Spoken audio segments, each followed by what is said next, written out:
ushaka kuringaniza imiterere yawe dufite produit zagufasha. Urashaka kugabanya ibiro, kongera ikibuno aribyo bita nyashi, cyangwa ushaka kugira mu nda zero, ndetse n'abagabo bashaka kongera ingano y'igitsina, izi produit zagufasha kandi mu gihe gito.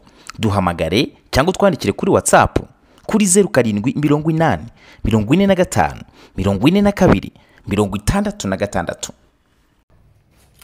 Rero nzi neza yuko nta muntu udatekereza bivuze ko umuntu wese yaba umuhanzi, ariko kugira ngo umuhanzi bisaba iki? Bisaba bya bintu nakubwiye. Igitekerezo ni kimwe, dukenera itangazamakuru, dukenera aba producers, dukenera abadufasha kubiteza imbere. N'uwo mwanya rero numva ko itangazamakuru bari mu mwenda. Turi ku itariki ya 3 z'ukwa 2019. Umwana uturuka mu cyaro cya kure irubona, nzi neza yuko tuganira turi batatu hamenya bake, aje gukora ibintu bisa n'ibitamenyerewe inaha. Aje asanga abahanzi b'ibyatwa nka Aline Sano, Cyuma Kizigenza, Bruce Melody, Bulldog, Bani Bosco, barana abantu bose bahanze mu mwuga bakora. Nzanye ikintu kimeze nk'aho kidakenewe isoko. Umugabo yajyanye intare ku isoko, ngabona abantu barahunga, bamubaza ngo kubera iki wahisemo kuzana intare. Aravuga igisubizo bahaye nakakibeje itangazamakuru, ariko kuko ari igihe makuru none munyemere igisubize. Ntekereza yuko impamvu itaguzwe nta muntu n'umwe afite ubushobozi bwo kuyigura. Nanjye rero nazanye ibintu nibaza ninde uzabyumva. Ni bya bintu bazi nk'iby'abasaza, bya bintu basoza bavuga ngo ni umusizi usiga bagasigara basiganuza. Mbitekereza mu buryo bwagutse, nifuza uburyo nabikoramo bibateretse mu biganza. Niyo mpamvu mwamfasha kubigeza kure. Munyarwanda, munyarwandakazi, waba udukurikira inaha cyangwa uri hirya, bano bantu bafite akayahigo ku mutima, nezerwa iteka no kuba kumwe nawe. Kire kurebye nk'abo turi kumwe hano, ni imbaga ikubise yuzuye. Ndabashimiye nk'itangazamakuru. Ikindi kiri icya kabiri, ndashimira abahanzi mwabonye twakoranye. Ntabwo nzi niba mubona ari ibintu byoroshye kubona umukobwa nka Aline Sano mu bintu byawe yabiziyemo wese yirondoye. Ntabwo nzi ko ari ibintu byoroshye kubona umuntu nka Rusine, umunyamakuru w'icyatwa, namutuma ubwonko bwe n'abazangerereyo, akaba n'umukomedi dufite inaha umuhanga cyane, Imana Bisi.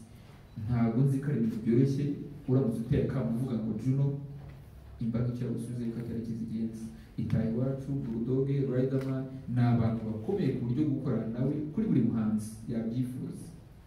N'umwenda barimo, ndanezerwa cyane ko turi kumwe, ndanezerwa cyane uruhare mugira kugira ngo ibintu byanjye bijye mbere. Nanjye muzampamagara kwikirira, nzabitaba na kimwe. Ndashimira kandi by'umwihariko abantu bahisemo. Sinzi umuntu uvuga ngo njyewe ngiye kwishyura njye mu gitaramo cya Rubaga. Uribaza Rubaga zatarabiki, aribyo banga rikomeye igenda biki Abanyarwanda. Ndashaka gutangira ibitaramo inaha. Uravuze ngo koze igitaramo nari ntaraza. Ndashaka gukora igitaramo abantu muzaza mugafata kopi, hahandi muzavuga ngo ibitaramo bikorwa gutya. Ntabwo nzi neza yuko ari ibitaramo byinshi mwabonye gusizi gahuzwa n'umuziki, ubundi byakabyaye ibyo bitanga abameti. Twakabyaye ikintu kinini, nicyo rero ndimo ndategura. Rero ndashimira umuntu uhitamo kuba yashobora. Nabonye ibigo byagiye bimanikwa ngaha, ibyavuzwe ntabasha kurondora ngo mareyo. Ndashimira umuntu wese wagize uruhare kugira ngo kino gitaramo kigende neza. Aho bigeze njyewe ndashima Imana. Abo bantu nabo gushimirwa. Maze rero umwanya wabo wanyu, amagambo yagahariwe nankana, njyewe nareshya kuko nubwo hari mugufi, ibindi turaganira. Mwiriwe ariko arakoze cyane Rumaga, kugira ngo bigende neza, kubera ko dufite n'abandi bavandimwe bagomba kumufasha. Byaba byiza nabo tugize icyo tubaha nka microphone, barangiza nabo bakagira icyo batubwira kugira ngo noneho tuze kuza mu bibazo icyarimwe ntawe uzi gusubira inyuma. Ariko duhere kuri Aline Sano, ndabona abavandimwe ari watangije. Ladies first. Yes. Muraho neza. Turi babiri twenyine muri sale.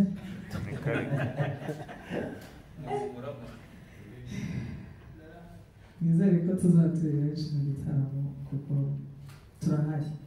Hanyuma nanjye nta bindi byinshi mfite byo kuvuga, gusa kuba mpawe ijambo, reka nanjye ntangire bashimira cyane cyane nk'itangazamakuru ko mudufatiye runini cyane kugira ngo umuntu ajye kuba umuhanzi uwo ari we, kuko iyo ntekereje uko byari bimeze muri 2018 ndi kubona mwese nkabona ni inzozi zanjye kwicarana namwe, nkabona nyuma y'imyaka 5 ndi hano mutavuga ni Imana ibahe umugisha cyane kandi mukomeze mudushyigikire, natwe tuzakomeza dufatanye. Hanyuma rero nk'uko twese tubizi duteranyije hano ni kuvuga kuri Mawe album launch izaba ku itariki 11 ejo bundi kuwa gatanu muri Camp Kigali. Turi kurepeta cyane, tubategura ibintu birenze cyane.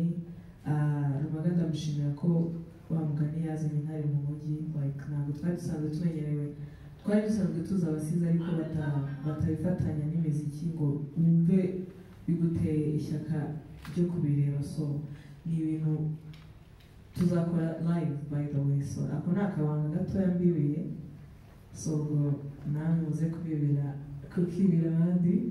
Ndumva ibindi ni ibintu byinshi cyane.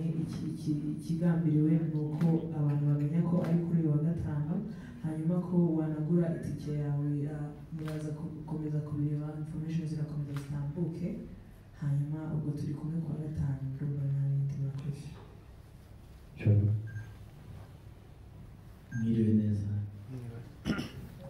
Mbere ya byose ndashimira Rumaga Byatari kuvuga impact afite ku muziki nyarwanda kano kanya ndetse na entertainment muri rusange. Ni umuntu tuba hafi natwe, niyo mpamvu kumuba hafi natwe atari ibintu bigoranye cyane. So ndanamushimira cyane kubwo kuba consistent.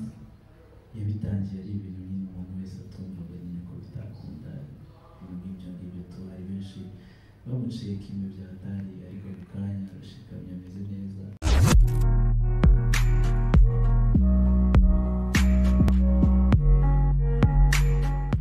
Mufite ibibazo by'amarozi n'imyuka mibi, Muzehe Rwasha arabafasha.